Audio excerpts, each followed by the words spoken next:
आने वाली तो है जो न्यू एसएससी जीडी वैकेंसी। 2027 के फॉर्म आप सबको मालूम होना चाहिए, अक्टूबर में आ रहे हैं और जनवरी टू मार्च तक इसका एग्जाम चलेगा 2027 में।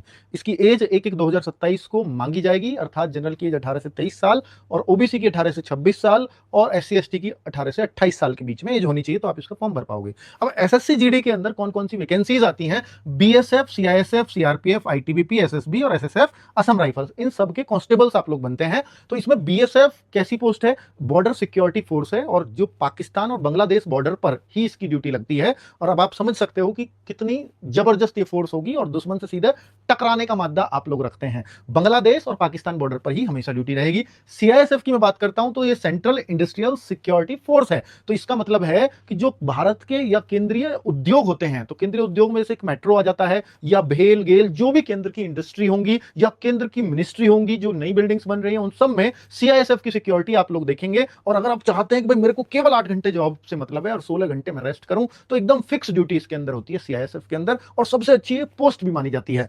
अगर मैं सीआरपीएफ की बात करूं तो ये सेंट्रल का रिजर्व पुलिस फोर्स है। तो इसका मतलब जो स्टेट के पास पुलिस फोर्स की अगर कमी पड़ती है तो सेंट्रल भेजता है सीआरपीएफ को। तो आपकी ड्यूटी कहीं भी लगाई जा सकती है पूरे भारत में। नक्सलियों से, क्योंकि पुलिस का काम था भिड़ना, लेकिन पुलिस की इतनी हिम्मत नहीं होती थी, तो सेंट्रल का काम था कि वे पुलिस को हेल्प करे, तो सीआरपीएफ ही वहां जाती थी। और सीआरपीएफ जैसे जितने भी आप देखते होंगे इलेक्शन वगैरह में पुलिस की काम होता है, लेकिन चूंकि पुलिस पर इतने रिसोर्सेज नहीं होते, इतनी लोग नहीं होते, पुलिस के पास मैन पावर कम पड़ती है, तो फिर ये सीआरपीएफ को बुला लिया जाता है वहां पर। तो सीआरपीएफ की ऐसे ड्यूटी लगती है, जहां जिस स्टेट को जरूरत है तो केंद्र वहां भेज देता है। आईटीबीपी ये भारत तिब्बत सीमा पुलिस है। तो इसका मतलब है कि ये पूरा चाइना बॉर्डर पर ही इसकी ड्यूटी रहती है, अर्थात पहाड़ों में अधिकतर इनकी ड्यूटी रहती है, और सबसे ज्यादा सैलरी आपको आईटीबीपी और असम राइफल्स में ही देखने को मिलती है। एसएसबी ये बहुत शांत फोर्स है और बहुत अच्छी फोर्स भी है। ये केवल और केवल आपको मिलेगी नेपाल और भूटान के बॉर्डर पर, इससे अलग इसकी कहीं भी ड्यूटी नहीं लगती। जो बहुत शांत बॉर्डर है और बड़ी शांति से इनकी नौकरी कट जाती है। आगे एसएसएफ की बात करूं तो इसकी डिमांड बहुत ज्यादा है। इस हफ्ते में अगर 2 दिन की छुट्टी, वर्दी की नौकरी और पैरामिलिट्री में वो भी, तो ये जो है बच्चों सचिवालय की सुरक्षा बल है, अर्थात सेक्रेटरीट सिक्योरिटी फोर्स।